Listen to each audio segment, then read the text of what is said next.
Ang Rosaryo ni Inang Maria. Magandang araw po. Kapit pandasal na po tayo. Ito po si Cardinal Chito Tagle.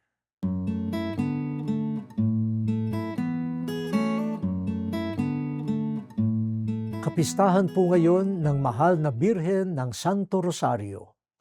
Sa sinaunang panahon pa nagsimula ang mga ermitanyo na magdasal gamit ang mga butil na nakatali, katumbas sa bilang ng mga salmo. Subalit kay Santo Domingo natin minana ang pagdarasal ng rosaryo na ginagamit natin ngayon. Bunga ito ng pagpapakita ng mahal na Birhen sa Kanya. Ang Santo Rosario ay pagninilay sa mga misteryo ng buhay ni Jesus na matatagpuan sa Ebanghelyo. Maganda kung babasahin ang bahagi ng Ebanghelyo tungkol sa isang misteryo bago ito dasalin.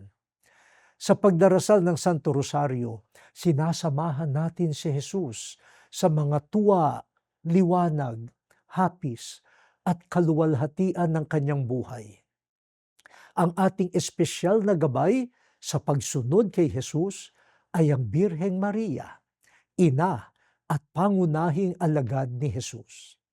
Dahil nakikilala natin si Jesus sa pagdarasal ng rosaryo, mabisang sandata ito laban sa maling turo at panganib. May misyon ang mga deboto ng Santo Rosario na ipahayag si Kristo sa kapwa at sa mundo at ipadama ang pakikilakbay ni Jesus sa atin.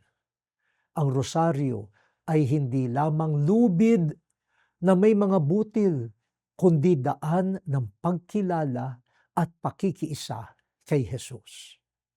O Diyos, dumalim nawa ang aming ugnayan kay Jesus sa paggabay ng mahal na Birhen ng Santo Rosario.